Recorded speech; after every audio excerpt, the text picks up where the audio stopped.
Nesse vídeo de hoje eu vou estar compartilhando com vocês um pouco sobre a história Quem é a Cláudia? História da vida real. Vou estar contando um pouco sobre a minha infância, adolescência e até onde eu cheguei. Então, sem mais demora, vamos para o vídeo de hoje.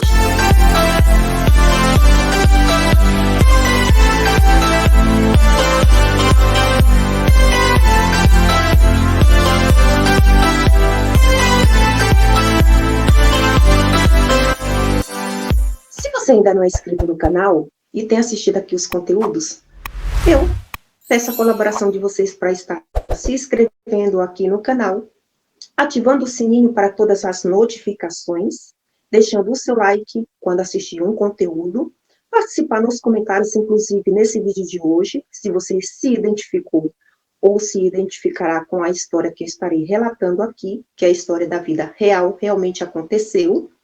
E eu gostaria de saber se você se identificou e contar sua experiência através do comentário. Se achar necessário compartilhar com alguém, eu agradeço. Eu vou começar pela infância, né? Afinal de contas, a vida de uma pessoa, ela não começa após a fase adulta. Tem sempre uma história por trás para as pessoas saberem realmente como que ela chegou aonde ela está. Então, eu vou começar pela infância. Eu nasci na cidade de São Luís do Maranhão. Sou filha de mãe solteira, né? Família, vamos falar aqui de família. Sou filha de mãe solteira. Por que motivo? Naquela época, havia uma interferência de família em relacionamento. Não é muito diferente do que acontece hoje em alguns lugares do mundo. Infelizmente, ainda acontece muito isso, né? Quando não quer que um casal se une através do casamento, né? Por N motivos. Então, não vou me aprofundar muito aqui em questão de detalhes, né? Porque se trata de questão familiar, mas a minha mãe engravidou do meu pai, né? E na época, houve a questão por quê? A família do meu pai é uma família de condição financeira boa, né? Naquela época também era uma condição muito boa. E já a família da minha mãe era uma família mais simples, né? Digamos, pobre. Então, a família do meu pai não queria, né, quando descobriu a gravidez, não queria que minha mãe se casasse com meu pai, por questão que achava que simplesmente estava querendo dar o golpe da barriga, né? Antigamente existia muito isso, da pessoa de repente aí querer casar com outra pessoa por interesses financeiros, né? Por herança de família. E, na verdade, não era esse motivo, né, da gravidez. Tanto é que eu vou relatar aqui um pouco para que vocês realmente possam entender uma viravolta muito grande na vida da minha mãe. Eu acredito que ali foi Deus honrando ela, né, pela sinceridade dela e pelos verdadeiros motivos dela. E aí que aconteceu que a família do meu pai tentou interferir, né, nesse relacionamento, não aceitou que minha mãe casasse mesmo descobrindo que estava grávida, né? Chegou, infelizmente, a propor de fazer um aborto, né? Ou seja, hoje eu não estaria aqui se ela tivesse acatado essa ideia. E simplesmente ela decidiu que mesmo se não houvesse casamento, né, e se não houvesse ajuda da parte da família, que ela continuaria assim com a gravidez, mesmo que tivesse que me criar sozinha. E foi exatamente o que aconteceu. Ela simplesmente tomou a decisão de levar a gravidez em diante, né, não se casou, tanto é que a família, na época minha avó, que era contra, ela simplesmente mandou o meu pai para São Luís, para estudar lá, ou seja, para afastar, né, os dois. E não bastante, porque de São Luís até a cidade que nós morávamos, né, que minha mãe morava, fica 1 hora de distância. E daí minha avó decidiu mandar ele para Brasília, né. Lá ele se casou, eu tenho 3 irmãs por parte de pai, mas foi exatamente ali onde eles se separaram de vez, né?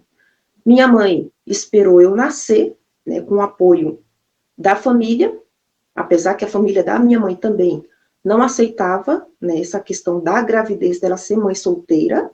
No começo também foram contra, porém, ela foi contra a vontade da família, porque não tinha mais o que fazer, né? Afinal, estava grávida, não tinha como voltar atrás. Foi aonde minha mãe esperou eu nascer, com 1 ano de idade, ela foi morar em São Paulo. Ali ela começou a trabalhar como faxineira, eu não tenho vergonha absolutamente de relatar a verdade como ela realmente é, porque eu acredito que muitas pessoas já passaram por alguma situação ou conhece alguém que já passou por uma situação conhecida, parecida, né? E não tenho vergonha porque hoje a história da minha mãe é uma história de superação e de inspiração para mim e para todos aqueles que fazem parte da família, que sabe quem realmente ela é. Uma pessoa de caráter, uma pessoa determinada, uma pessoa forte, que passou, não foi por pouca coisa, mas conseguiu vencer, principalmente porque eu acredito que aí houve a questão de Deus ajudar ela para realmente mostrar que ela seria capaz de chegar aonde ela chegou e que os motivos, né, que estavam alegando para que não houvesse o casamento, né, fosse simplesmente desmascarado. Ela foi para São Paulo, me deixou com 1 ano de idade, fui criada até os 12 anos de idade pela família dela, sozinha. Ela começou a trabalhar em São Paulo como faxineira, começou a estudar, por incrível que pareça, ela foi trabalhar numa clínica em São Paulo, onde a letra da minha mãe é muito bonita, né? Ela não tem um ensino médio, ela concluiu só até a 8ª série, mas a letra dela é letra assim, de pessoa que parece que estudou a vida inteira. E por causa dessa letra, um médico que trabalhava nessa clínica observou e falou assim, não é possível que você está trabalhando como faxineira com uma letra dessa. Por acaso você gostaria de entrar na área de saúde, né, na época era enfermagem? Se você tivesse a oportunidade, você gostaria de abraçar? Minha mãe não pensou 2 vezes, falou assim, com certeza. O que ela fez? Deram essa oportunidade para ela de trabalhar na área de enfermagem, nessa clínica.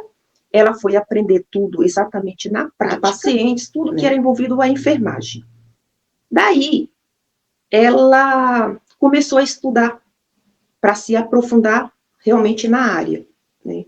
Foi onde ela começou ali uma nova jornada de dedicação, uma jornada de muitas renúncias. Ela teve que renunciar muita coisa para chegar onde ela chegou, da forma que ela chegou.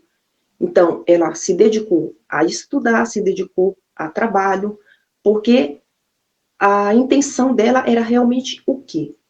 De um dia poder me dar uma vida melhor, né? Já que não tinha pai, não tinha o apoio da família paterna, então era só ela. E ela, no caso, pensaria num futuro melhor para mim, para não ter que passar pela metade do que ela passou. E ali ela foi começando a crescer, graças ao esforço dela, né? Como eu disse, muita renúncia, ela teve que renunciar a muita coisa, teve que renunciar descanso, horas de sono, porque precisava estudar para poder se aprofundar na área de enfermagem. Foi ali que ela começou a sonhar mais alto, até que ela chegou a trabalhar nos melhores hospitais de São Paulo, como a Golden Cross, né, que hoje é comprada pela Mil. Trabalhou em um dos melhores hospitais do mundo, que não é só de São Paulo, que é o Albert Einstein. Trabalhou por 8 anos ali, foi onde ela começou a construir a vida dela em São Paulo, onde ela alugou um apartamento, mobiliou o apartamento, isso tudo sozinha, sem a ajuda de ninguém, a não ser a ajuda de Deus e da força que ela tinha, que era o próprio Deus que dava para ela. O objetivo dela e os sonhos que ela tinha. E começou a mobiliar o apartamento para que um dia, futuramente, eu pudesse ir do Maranhão para São Paulo para morar com ela. Mudança de cidade. Pois é. Fui criada, né, na cidade de Rosário, que fica a 1 hora de São Luís. Ali eu tive uma infância sem pai e sem mãe, né, só com a família mesmo, mais a família da minha mãe, mas Sempre fim de semana eu estava na casa da família do meu pai, e principalmente quando ele viajava de Brasília para o Maranhão, ele sempre me mandava buscar para passar o fim de semana ou passar aquele período que ele fosse ficar na casa dos pais. E eu ia, porém, eu confesso que eu não gostava, isso depois relatei para a família, para as minhas tias, até mesmo para minha avó. Não sabia por quê, não entendia, mas eu não gostava de ir para lá. No fundo, quando eu chegava, eu achava que eu não era bem-vinda, que eu não era aceita, né? Porque durante a gravidez, houve uma rejeição. E muitas das vezes nós carregamos sentimentos, carregamos coisas dentro de nós e nós não sabemos por quê. Mas por isso que eu resolvi trazer exatamente a história lá do começo. Porque tudo envolve a infância. O que uma pessoa se torna no adulto, como adulto, tudo envolve, tudo começa lá do início de tudo, né? Então, simplesmente eu não gostava, mas ia. E fui criada, né, normal. Minha mãe, todas as roupas, sapato, shampoo, condicionador, sabonete, pasta de dente, tudo que era de utilização para mim, era mandado de São Paulo. Ela fazia compra em São Paulo de tudo que era necessário para mim, durante a minha infância, e mandava através de avião cargo, né? Mandava lá para a cidade, e é onde realmente ela me mantia. Mandava também ajuda em dinheiro, né? Já que a família estava me criando, para que houvesse um suporte. Tudo sempre foi assim, sempre ela cuidando realmente de mim, mesmo que fosse à distância. Porém, eu abro um parênteses aqui, que na verdade não é disso que a criança precisa, né? As coisas materiais na vida de um ser humano, elas se tornam inúteis diante da falta de amor, diante da falta de carinho, diante da falta de cuidados ali, de estar presente, né? Então, essa parte eu não tive. Talvez por isso que ela nunca me deixou faltar nada, porque realmente ela achava que precisava suprir uma necessidade que eu tinha, mas na verdade a minha necessidade era carência, né, de pai e de mãe. Não era carência de coisas materiais. Mas tive uma infância boa, graças a Deus, super bem na escola, tirava notas boas, me esforçava, sempre passei de ano, né? Eu acredito que a pessoa, quando passa já da infância, por essas dificuldades da vida, ela se torna mais forte, né? Ela se torna mais objetiva, sonha mais, né? Então, eu acredito que tudo isso tem um porquê. Lógico, católicos, né? Fui frequentar a Igreja Católica para fazer a primeira comunhão e a crisma, porém nunca deu certo, porque não era plano de Deus. Deus tinha outros planos para mim, né? E só depois, mais para frente, foi que eu fui descobrir. Isso logo depois eu vou estar relatando aqui com vocês em capítulos, porque a história realmente é muito longa. E na minha infância ali na igreja, toda vez que chegava a comunhão, a primeira comunhão, e a crisma, que era no final do ano, simplesmente o que eu fazia?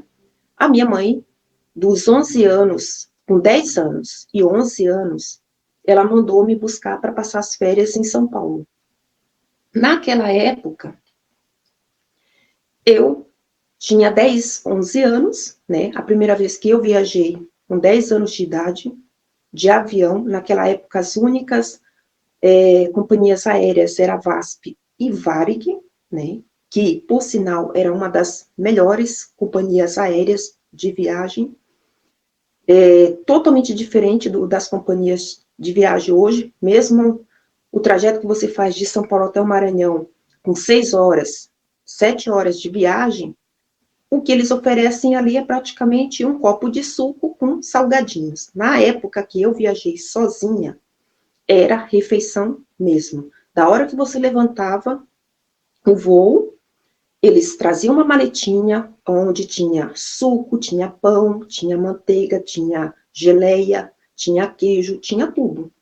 E até a hora de você chegar na tua cidade de origem, eles iam fornecendo essas maletinhas com esses alimentos. Porém, quando era meio-dia, eles ofereciam realmente a refeição, que era comida de verdade. Então, isso é uma diferença das companhias aéreas, que hoje não fazem isso, né? E se for para você fazer uma refeição normal, você tem que pagar mais caro, você tem que pagar por esse serviço, coisa que naquela época não, porque já estava incluso no valor da passagem, que realmente não era barato. E tinha todo um processo onde a minha mãe teria que ir até um juiz para fazer uma papelada de autorização onde eu pudesse estar viajando sozinha, sob o cuidado dos comissários de bordo. Ou seja, da hora que a família me entregava ali no portão de embarque, até a chegada de origem, até a cidade que era o destino, eu estava sob o cuidado de aeromoças, né? Tanto é que naquela época, quem viajava sozinho, tinha muitas crianças que viajavam sozinhos, praticamente crianças que eram de pais separados, né? Ou que tinham famílias em outra cidade, e eles realmente viajavam sozinhos, e sempre é reservado no avião as primeiras poltronas, né? A primeira e a segunda fileira de poltrona era destinado só para crianças que estavam viajando sobre essa autorização de juiz, né? Ou seja, sozinho. E ali ele ficava o tempo todo sendo observado, né? Guardado pelos comissários de bordo.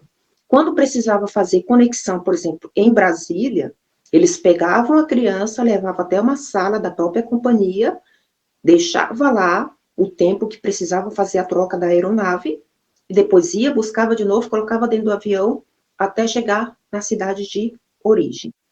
E o engraçado que quando eu viajava, a primeira vez que eu viajava sozinha, sempre era bom a ida, né, do Maranhão para São Paulo. Por quê? Porque, nossa, saudade da minha mãe, né? Eu queria estar perto dela, eu sentia falta dela, né? Então eu precisava exatamente ficar feliz de estar indo ao encontro dela.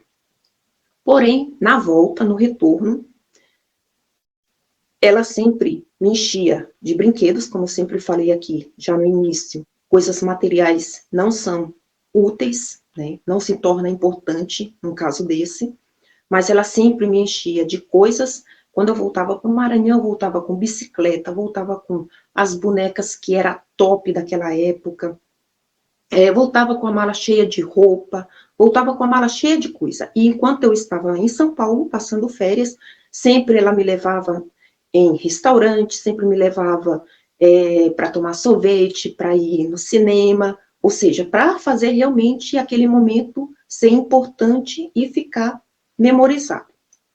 Porém, quando era para retornar, aí é onde eu sentia a tristeza, porque eu não queria voltar.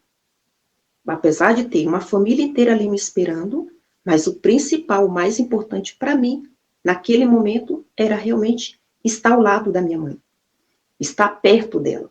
Só que ela, naquele momento, não podia, por quê? Porque ela ainda estava começando a construir a vida dela em São Paulo. Ela estava mobiliando um apartamento, né, trabalhando para que isso acontecesse futuramente. Então, não era o momento exato. E eu confesso que quando eu vi a passagem de avião, que não era barato, na gaveta, a vontade que eu tinha era de simplesmente pegar e rasgar para não ter que voltar. Só que eu lembrava da surra que eu ia ter que levar por fazer isso. Então, eu não fazia. Quando eu chegava no Maranhão, ela sempre o tempo todo ligando, né, para a família, para saber se eu já tinha chegado, como tinha sido a viagem, e para falar comigo. Porém, aquele momento, para mim, realmente era difícil, então, eu não atendia telefone, não falava com ela, passava uma semana ali praticamente fazendo greve de fome, não comia nada, não queria saber de mais nada. E engraçado que quando era na hora do embarque, a aeromoça chegava para mim e falava assim, que ela via, né, que eu chorava muito, ela falou assim, mas por que você está chorando? Você está indo para uma cidade onde tem praia, onde é calor, por que você está chorando? E eu só falava para ela assim, porque a minha mãe está ficando, eu estou indo sozinha. Ela, e nisso, a minha mãe Quando me entregava para ir ao almoço, ela já virava as costas e ia. Eu não via a reação dela. Mas, com o passar do tempo, logo depois, ela me relatou exatamente como que ficava o coração dela diante dessa situação de despedida, né? Mesmo sabendo que era por um tempo preciso, né? Que logo nós estaríamos juntas ali, morando em São Paulo. E como foi a minha adaptação em São Paulo? Bom, eu tinha 12 anos de idade, questão climática, porque realmente o Maranhão é uma cidade quente, né? Assim, cidade quente, mas tem o período de chuva, né? É como se fosse separado só em duas estações, verão e outono, inverno. Porque durante o verão é muito quente, mas tem pancadas de chuva, e durante o inverno é chuva direto, praticamente todos os dias chuva. Em São Paulo, o tempo era frio, né? Então, eu estudei numa escola no período da manhã, que era muito dificultoso para mim, ter que acordar às 7 horas da manhã naquele frio, que na época realmente São Paulo, hoje, as pessoas falam assim, com 15 graus de temperatura, São Paulo é muito frio. Não, São Paulo já foi muito frio antigamente. Hoje, tem uma queda de temperatura? Tem, porém, não é nada assim, tipo, exagerado, né? Mas naquela época, realmente, era muito frio, tanto é que por isso que São Paulo é conhecido como a terra da garoa, né? Porque era muito frio. Mas tinha que se adaptar. Então, primeira escola que eu estudei foi uma escola particular. Na época, minha mãe trabalhava no hospital da Golden Cross, e essa escola ficava questão de 5 minutos, né? Então, ela passava, assim, como ela trabalhava de manhã, ela já me arrumava, passava na escola, me deixava, e depois ia para o trabalho. E na volta, ela me pegava de volta e íamos para casa, né? Porque o período de trabalho na área de enfermagem era de 6 horas, 7 horas. Que era o tempo que eu ficava na escola. Primeira vez que eu sofri bullying na escola. Foi na 8ª série. O sotaque meu era do Maranhão, que é um sotaque bem nordestino, carregado, né? E os paulistas é totalmente diferente o sotaque deles, né? Principalmente paulista nato mesmo. E ali eu comecei a simplesmente sofrer essa questão de bullying, que na época eu não sabia, e eu acredito que muitas pessoas que passaram por essa situação não sabiam, né? Depois é que se tornou uma coisa mais assim conhecida, e aí realmente a gente descobre que era bullying. Mas todo mundo tirava sarro quando eu abria a boca para responder alguma questão na escola, e até mesmo porque foi muito difícil a adaptação na escola, né? O ensino do Maranhão, em comparação com esse ensino de São Paulo, e para essa escola, era fraco, né? Então, ali eu sofri realmente muita dificuldade de adaptação na escola, de acompanhar o ritmo ali das pessoas, né? Dos colegas de classe. Só que toda vez que eu abria a boca para falar, eles tiravam sarro de mim.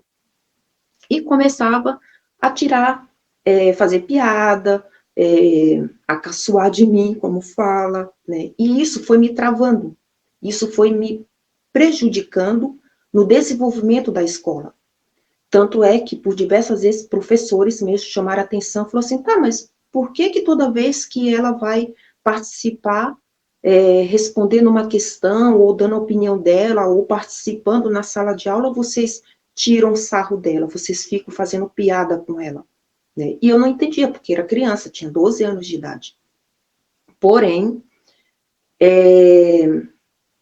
continuou esse vício, né? E ali eu fui cada vez mais me travando, fui cada vez ficando mais tímida, a ponto de não querer mais abrir a boca, não querer mais participar nada da escola, com relação a questões, com relação à opinião, alguma coisa que eu pudesse estar me manifestando.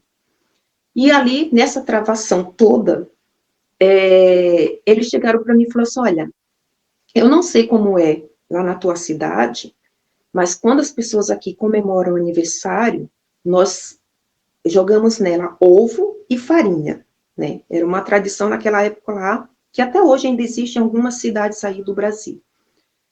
E, então, no dia do teu aniversário já vai se preparando, porque nós vamos tacar ovo e farinha de trigo em você. como para mim era novidade, porque não era dessa forma que nós comemorávamos o aniversário no Maranhão, né? Era com festinha, com bolo, às vezes não tinha nada, mas não fazia isso.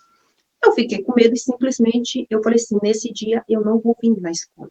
E parece que eles estavam lendo o meu pensamento, porque foi exatamente o que eles viraram para mim e falaram assim, olha, não adianta você no dia do seu aniversário não vir para a escola, porque no dia seguinte a gente vai tacar ovo e farinha em você. E aí eu pensei, então não volto mais para a escola.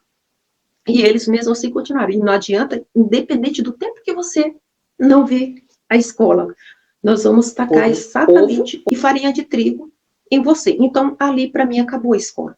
Eu simplesmente não fui mais para a escola. Depois de um tempo que eu aprendi o caminho, e São Paulo não era perigoso como é hoje, né, tinha segurança para uma criança de 12 anos andar sozinha, então eu comecei a ir para a escola sozinha. Só que o que eu fazia? Eu me vestia, todo o uniforme, pegava todo o material, e na época eu morava num prédio, morava no 8º andar desse prédio. Né? Tinha um primo que morava comigo, mas o que eu fazia? Eu não ia para a escola. Então, eu simplesmente pegava, subia até o 18º andar desse prédio, para me esconder, e ali eu ficava o tempo que era necessário do tempo de aula, ou seja, das 7h30 da manhã até provavelmente 1 hora, não, até umas 11h30 por aí, que era o período de aula, eu ficava exatamente no prédio que eu morava, porém escondida. E isso foi se prolongando por várias vezes, ou seja, realmente eu não voltei mais à sala de aula, só voltava na escola para pagar a mensalidade, mesmo assim eu ia no horário onde eu sabia que não ia ter nenhum dos alunos ali da minha sala, né? Ou seja, eu estava fugindo realmente de enfrentar esse problema. Mas, enquanto isso, a diretora da escola, né, começou a tentar entrar em contato com minha mãe, mas nunca houve essa ligação. Ela ligava, mas como a minha mãe trabalhava no centro cirúrgico, era difícil para ela atender o telefone. Então, nunca houve esse contato. Até que um dia, o meu primo descobriu, né, porque ele desceu a escada e acabou descobrindo que eu estava ali. E ele, só que ao invés dele falar, ele começou a me acompanhar dia após dia para saber o que estava acontecendo, se realmente eu estava faltando à aula. Foi quando ele descobriu que eu não estava mais indo à escola, falou para minha mãe foi até a escola, e aí ela descobriu que realmente eu já fazia meses, ou seja, de 17 de maio para frente, eu não ia mais à escola. E a diretora relatou tudo para ela, falou assim, olha, eu tentei falar com a senhora, tentei entrar em contato, liguei várias vezes para o hospital, mas a senhora sempre estava em horário de trabalho, não podia falar e também não retornava, e aí foi se passando, agora infelizmente não tem o que fazer, ela não vai conseguir passar de ano. Então, se a senhora quiser deixar ela para ir até o fim do ano na escola, mas já fica ciente que ela não vai passar de ano, e aí é um dinheiro jogado fora, ou se a senhora quiser tirar, aí fica a seu critério. Minha mãe, o que ela fez? Simplesmente ela me tirou, né, porque não tinha realmente condições de eu continuar naquela escola, sofrendo com essa situação aí de bullying, esse preconceito, né, e fiquei esse período. O que ela fez? Falou assim, Cláudia, e agora, o que eu faço contigo? Tinha uma escola pública, né, que ficava a uns 5 minutos de casa. Na época, ela simplesmente não quis me matricular, falou assim, olha, não vou matricular porque isso foi o fim da gota, né, eu pagando ali mensalmente para você simplesmente não ir à escola, então não vou fazer nada, se você quiser, fique em casa. Só que aí tinha uma moradora do prédio, que ela era diretora dessa escola pública. Então, ela se responsabilizou e falou assim, não, Cláudia, então eu vou fazer o seguinte, eu vou conversar com a tua mãe, eu vou fazer a tua matrícula nessa escola para você estudar. Ela fez a matrícula, fui estudar ali, me adaptei, entre aspas, né, porque continua a mesma coisa, e, enfim, concluí o ensino, o primeiro grau, né, a 8ª série. Depois disso, veio a segunda escola, né.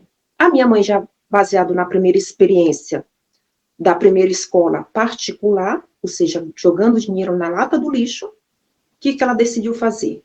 Começou a pesquisar, encontrou uma escola de freira, no bairro da Liberdade, né, em São Paulo.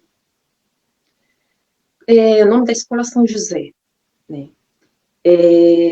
Tinha toda uma disciplina, tinha disciplina do horário de entrada até o horário de saída. Era uma escola com tanta disciplina que quando, por exemplo, o último professor, né, a última aula, o professor por algum motivo não pudesse comparecer para dar aula, eles não liberavam a gente mais cedo. Por quê? Para que não fosse para outros lugares, né, sem os pais saberem, e depois ir para casa como se tivesse tido aula o dia inteiro. Então, sempre quando acontecia algum imprevisto de professor faltar, ou eles substituíam, né, por um outro professor, ou simplesmente eles davam alguma tarefa ali para a gente fazer até realmente o horário final da aula. Porém, nessa segunda escola, realmente eu também não me adaptei. Era bem difícil o estudo ali, até porque já era o ensino médio, era o primeiro ano do segundo grau, né?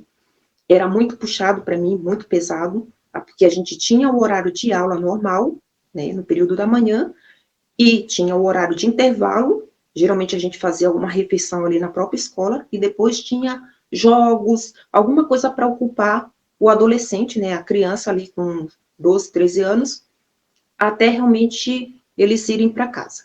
Como eles começaram a perceber que tinha muita gente que estava tendo dificuldade em algumas matérias, como, por exemplo, matemática, física, as matérias mais difíceis. Então, eles começaram a estudar a possibilidade de estar fazendo aula extra, né? Teria que pagar a mais. Mas o aluno ficaria ali o dia inteiro, né? 2, 3 vezes na semana, ficaria o dia inteiro ali na escola, porque terminava a aula normal, intervalo, almoço, e depois voltava para a sala de aula para essas aulas de reforço, né? E minha mãe fez exatamente isso, me colocou nessas aulas de reforço para que me ajudasse. Até que chegou o ponto que a diretora realmente chamou ela e falou assim, olha, a sua filha não está conseguindo se adaptar aqui na escola. Ela está tendo muita dificuldade na sala de aula com relação às matérias. Eu não tem como falar para você que ela vai passar de ano, porque realmente eu estaria mentindo. Ela não vai passar de ano, porque as notas são muito baixas e a média daquela escola era 7. Você tinha que conseguir ficar com média 7 para poder passar de ano, e eu não conseguia. Então, simplesmente, ela falou assim, ó, ou a senhora tira a sua filha e coloca numa escola pública, né, para não ter que gastar, isso já na metade do ano, para você não ter que gastar durante esse período aí de 6 meses, né, que é um dinheiro que a senhora vai estar jogando fora, ou simplesmente a senhora deixa ela mais consciente que ela não vai passar. Dessa vez, minha mãe fez o oposto da primeira escola que ela fez. Não, já que ela não vai passar, tudo bem, mas ela vai continuar na escola até o final do ano. Por quê? Porque na primeira escola, o que ela fez? Ela me tirou e deixou em casa. E tudo que um adolescente quer ficar em casa de boa, só assistindo televisão, só escutando música. E aí foi onde ela pensou direito e falou assim, não, tudo bem, eu estou consciente que eu vou estar gastando dinheiro que não vai ter retorno, mas eu prefiro que ela esteja aqui na escola do que em casa sem fazer nada. Então, fiquei ali até o final do ano e realmente eu não passei. Mas era uma escola muito boa, tinha uniforme, como eu falei, era uma escola de disciplina. Geralmente ali, na época de calor, as meninas queriam dobrar a calça, né, o uniforme até aqui. Sempre tinha uma freira que estava sempre circulando ali pela praça, né, aos redores da escola, e se visse algum aluno que já deveria estar na sua casa e de repente estava ali com outros coleguinhas, ela mandava de volta para casa, né? Então era bem rigoroso, bem disciplinado mesmo. Mas não passei de ano, chegou no final do ano, minha mãe falou assim, Claudia, e agora? O que eu faço contigo? Quarta escola, né?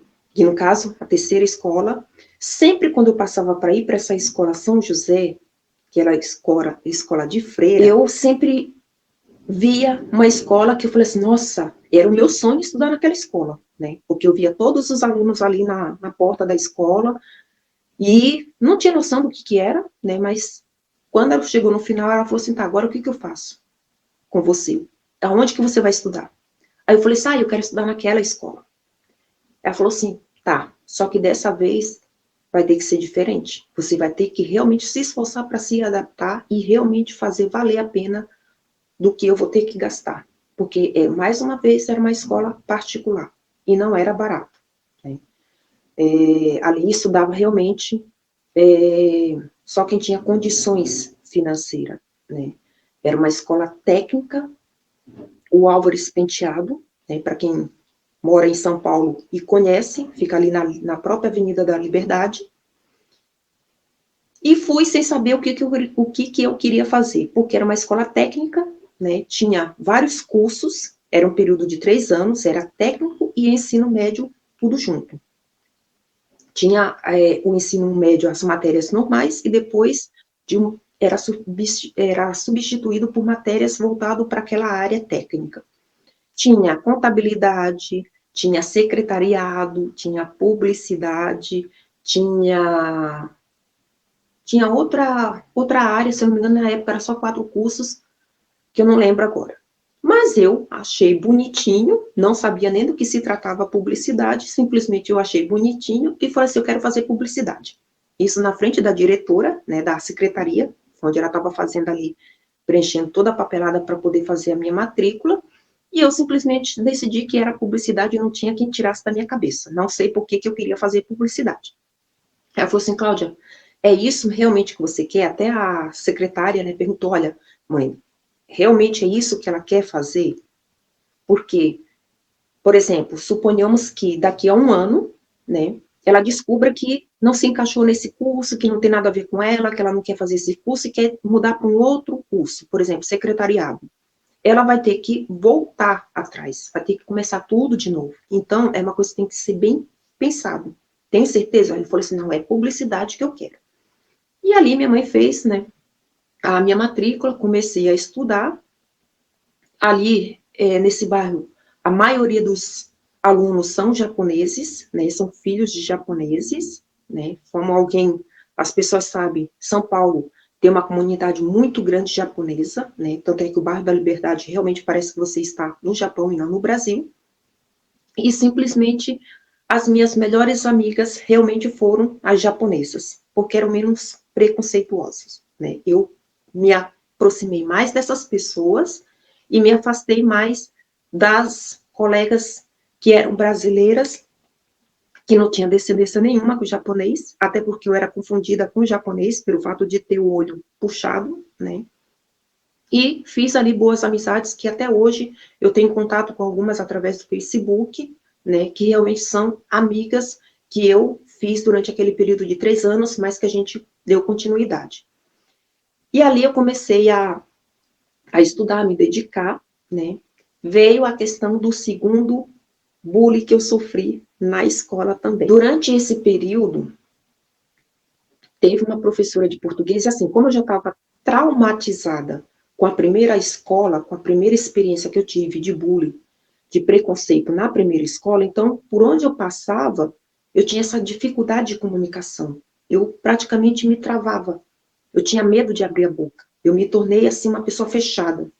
Então, quanto menos participação, quanto menos professores pedissem para ter alguma participação assim, trabalho de apresentação, realmente isso tudo me prejudicou. E ali, realmente, quando os professores passavam os deveres para casa, e quando você retornava no dia seguinte, que eles iam perguntar, quem quer responder a primeira questão? Quem quer responder a segunda? Levanta a mão. Todo mundo levantava, menos eu. Eu simplesmente ficava como se eu não tivesse feito a lição.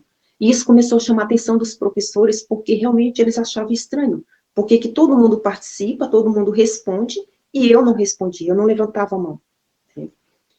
E eles alguns achavam que realmente é porque eu não tinha feito aquela lição. Né? E na verdade não, eu tinha feito toda a lição, porém eu não queria participar, eu não queria abrir a boca para não ter que sofrer novamente o preconceito por causa do sotaque. Então, simplesmente, teve alguns professores que chegou e falou assim, gente, toda vez que a gente pede aqui para os alunos participarem, respondendo as questões, eu percebo que tem algumas pessoas específicas aqui que não participam, que elas não levantam a mão. Então, eu vou fazer o seguinte, eu vou começar a fazer sorteio pelo número, porque a gente tinha um número, né? Se eu não me engano, na minha época era 36 e 76. Então, os professores começaram a pegar no meu pé, através do número, né, sabia qual era o meu número, e chamava para que realmente eu respondesse. Gente, por incrível que pareça, naquela questão que eu era chamada para responder, eu simplesmente não tinha respondido aquela questão. E chegou até uma professora e falou assim para mim, falou assim, agora eu entendo, Cláudia, por que você nunca participa, por que você nunca levanta a mão, porque você não faz a lição. E eu cheguei para ela e falei assim, não, professora, eu faço sim, só que infelizmente coincidiu de cair nessa questão aqui, que a senhora me chamou, eu não ter respondido. Ela falou assim, não, eu não acredito. Eu falei assim, tá, então tá aqui, ó, o caderno. A lição toda estava feita, só aquela que eu deixei, porque realmente, quando a gente não sabe, a gente não responde, né? E ali continua essa questão de pegar no meu pé, chamando sempre pelo número, e eu sempre tendo que participar, né? Até que um dia, uma professora de português chegou para mim e falou assim, nessa questão, né? Ah, próxima Próxima lição. Quem respondeu? Quem fez? Levanta a mão. Eu levantava. Só eu não levantava. E ela falou assim, tá, eu vou chamar pelo número. Chamou o número, exatamente o meu número. E justamente naquela questão, eu não tinha respondido. Aí foi onde ela chegou para mim e falou assim, Cláudia, eu acho... Não, primeiro ela usou a questão do meu sobrenome, Desterro, né? Que o significado de desterro é exílio, sair para fora, né? Depois que eu fui pesquisar no dicionário, que tem realmente, aí eu descobri o porquê que ela quis dizer, relacionar o meu sobrenome com aquele fato que estava acontecendo. Ela falou assim, tinha que ser desterro mesmo, né? Aí, numa outra ocasião, ela chegou para mim e falou assim, Cláudia, eu acho que você tem que procurar uma igreja, porque toda vez que eu chamo o teu número, justamente naquela questão que eu chamo, você não respondeu a questão, você não fez o exercício, né? E realmente foi ali difícil, mas eu dei continuidade, né? Dessa vez eu não fugi da escola, mas também não era uma coisa assim, tipo, ai, aquela alegria, aquela vontade, né? Que os alunos sentem da escola por causa dos amigos, não. Mas eu tinha que ir por causa das experiências anteriores, né? E eu não queria mais uma vez deixar minha mãe triste com esse gasto que ela estava tendo comigo. Porém, naquela época, era assim, você passava de ano, vamos supor, você ficava em 2 matérias, você não era reprovado, né? Pelo menos nessa escola. Você não era reprovado. Se você ficasse de DP, que a gente fala, né? De 2 matérias, eles passavam você para o próximo ano, para o segundo ano, porém, essas 2 matérias que ficaram pendente, né, do primeiro ano, você teria que fazer ela extra. Então, você tinha as aulas normais do segundo ano, e ainda tinha que ir naquele horário que eles combinavam, né, com os professores, para dar aquela matéria de reforço da dependência para você ter que passar. Então, você tinha que passar no segundo ano normal e ainda tinha que passar nessas 2 matérias. Só que, nesse meio tempo, o que aconteceu? Eu vou estar aqui já finalizando, porque senão o vídeo vai ficar muito longo, né? E eu vou estar fazendo exatamente por capítulos, contando exatamente a história de quem realmente foi a Cláudia até o presente momento. Se você está gostando, não esquece de deixar o seu like. Se você também se identificou, não esquece de deixar aqui nos comentários se você passou por alguma situação dessa, que está vindo à tua memória, como que você lidou com essa situação, se você superou, ou talvez até mesmo um dos teus filhos, de repente, passa por essa situação na escola, então como que hoje os pais têm que lidar com essa situação de preconceito, né, de bullying, que mesmo que de forma assim, meio que escondida, ainda existe, a gente sabe que existe. Não esquece de deixar aqui nos comentários, se você se identificou também com essa história, né, eu quero saber a opinião de vocês. Então, para fechar aqui esse primeiro capítulo, nessa escola técnica de publicidade, né, eu simplesmente, quando era à noite, ficava o quê? Uns 15 minutos, 20 minutos de onde eu morava, né? Eu morava na época na Brigadeiro Luiz Antônio, e levava uns 15 minutos, 20 minutos para chegar até a escola, ali no bairro da Liberdade. Durante a manhã eu estudava, né? Fazia o segundo grau, e à noite eu ia para fazer a aula de reforço, que era aquelas 2 matérias que ficou pendente. E nesse caminho que eu fazia, sempre tinha um rapaz, né? Isso na época eu tinha o quê? 17 para 18 anos de idade. Sempre passava nesse caminho e encontrava esse rapaz. E ali começou, conversa vai, conversa vem, conversa vai, conversa vem. Moral da história. Começamos a namorar, né? E esses detalhes eu vou contar no próximo, né? Porque realmente é uma história também. Foi onde nós começamos a namorar. Na época, minha mãe trabalhava no hospital, né? Trabalhava em 2 hospitais. Ela trabalhava no Einstein, não, trabalhava na Golden Cross e trabalhava na Promato Paulista. Né? Ela já tinha saído do Albert Einstein depois de 8 anos, por uma questão que ela simplesmente tinha... O que acontecia? Naquela época, alguém ficava doente na cidade dela, vai para São Paulo, porque os melhores hospitais estão em São Paulo, né? E quem tinha condições realmente ia para São Paulo, mas ao invés de ficar em hotel, ao invés de ficar em algum lugar assim que fosse pago, se tinha conhecido a minha mãe, a família dela chegou e falou assim, vai lá para casa da Irene, né? Que é a minha mãe. E nessa ocasião, foi um casal, né? Que precisava passar por uma cirurgia, foi um casal para São Paulo, e como eles não conheciam nada, né, minha mãe tinha que estar acompanhando eles no hospital para fazer exames, para fazer a bateria de exames, para poder fazer a cirurgia. E nisso ela começou a faltar no hospital. E aí foi onde o hospital mandou ela por justa causa, né, depois ela entrou na justiça e ganhou a causa, porque realmente foi uma coisa meio que injusta. E 8 anos de trabalho. Aí ela começou a trabalhar na Promatre e no Paulistano. Então, eu ficava praticamente, do horário que eu não tinha aula, eu ficava praticamente sozinha em casa, né? O que aconteceu? Ia o abençoado, né? Que é o pai da minha primeira filha, da Natália, ia para casa, então a gente começou praticamente ali meio que conviver juntos, né? E realmente, na época, minha mãe gostava, né? Até porque ela não conhecia exatamente a história daquela pessoa, né? Não conhecia a família, foi uma pessoa que usou de muita mentira com a gente, mentiu para mim, inclusive, por incrível que pareça, gente. O que eu vou falar aqui, na época, era de dar risada, né? Mas era uma coisa muito séria. A pessoa simplesmente chegou para mim e falou assim, olha, eu não posso engravidar, porque eu sofri um acidente de bicicleta, e o médico falou que a partir daquele momento eu não podia engravidar. E eu, né, inocente, realmente caí na história e foi onde eu passou, acho que uns 2, 3 meses, e ele sabia, estava consciente do que tinha acontecido, o que ele tinha feito, né? Simplesmente ele começou a observar. 7 horas da noite, a gente sentava na sala para assistir televisão. Eu estava com muito sono, muita fome, né, enjoada, e minha mãe começou a observar, e falou, Cláudia, você está grávida? Eu, não, não, não.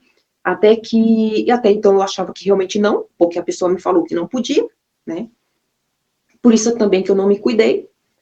E aí, simplesmente, quando aconteceu de eu ter uma febre muito alta, precisei realmente ir para o hospital, né, na época, o hospital que a minha mãe trabalhava, né, porque eu tinha o convênio médico, ela pagava o convênio pra gente, e fui fazer os exames, para saber qual era o motivo daquela febre que não passava. E ali o médico decidiu fazer o exame de urina, para saber se eu não estava grávida, porque a pessoa chegou e falou assim, doutor, será que ela não está grávida? Eu falei assim, não, impossível, né? E simplesmente o médico chegou e falou assim, tá, vamos fazer o exame, né? Fez o exame de urina, deu negativo. Gente, foi uma alegria tão grande. Por quê? Na época, eu estava terminando o curso técnico de publicidade, né? Tinha projetos também. Na época também, estava fazendo curso de computação, ou seja, eu estava realmente, minha mãe estava investindo no meu futuro, né? E ela não queria que a história se repetisse como a história dela, né? E simplesmente o que aconteceu? Eu pulei de alegria, né? Falei assim, ai, graças a Deus deu negativo. Aí ele virou para mim e falou assim, tá, você não quer Você tá feliz porque você não tá grávida? Você não quer ter um filho meu? Eu falei assim, olha, nesse exato momento, não. Não porque eu estudo, não porque eu tenho um futuro, não porque simplesmente eu ainda sou jovem demais, eu tenho um futuro pela frente, a minha mãe está investindo no meu futuro, então eu sei que uma gravidez, nesse momento, vai atrapalhar não só os planos delas, como os meus. Então, realmente, eu não quero. Mas aí o médico chegou e falou assim, não, olha, esse exame de urina não é 100%, vamos fazer o exame de sangue. Aí foi um balde de água fria, porque simplesmente a confirmação veio. Estava realmente grávida. E aí foi como contar para minha mãe, porque naquela época os pais eles eram mais rigorosos, né? Eles controlavam mais a questão dos filhos, até porque baseado na história dela, não queria que se repetisse comigo também. Então, simplesmente, como que eu vou falar para minha mãe, né? E ela sempre falava assim, ó, se tu me aparecer aqui grávida, solteira, eu te jogo de chanela abaixo. Só que assim, ela falava isso na hora da raiva e até mesmo para me constranger, até mesmo para me colocar medo, para nunca fazer, né? E infelizmente aconteceu e foi ali que eu comecei uma nova etapa, né? Ainda estudando, mas isso é coisa que eu vou trazer no próximo capítulo, porque já são praticamente 1 hora de conteúdo, né? De vídeo. E vou estar compartilhando com vocês daqui para frente como que desenrolou essa história aí da gravidez, né? O término do ensino médio, né, junto com o técnico de publicidade, vou estar trazendo aqui detalhes para vocês. Então, eu espero que vocês tenham gostado do conteúdo. Eu estou trazendo esse tipo de conteúdo, por quê? Porque eu acho necessário, até porque todos aqui me conhecem como Turquia e eu, né? Ninguém sabe realmente quem é a Cláudia, quem foi a Cláudia. Toda a trajetória dela, toda a história dela, desde a infância, o que ela passou, como eu falei, existem experiências positivas e existem experiências negativas na vida de todo ser humano, sendo que as experiências negativas é para a gente simplesmente superar, né? A gente tirar como experiência para não cometer novamente os mesmos erros, né? Para aprender e também, infelizmente, para nos fortalecer, né?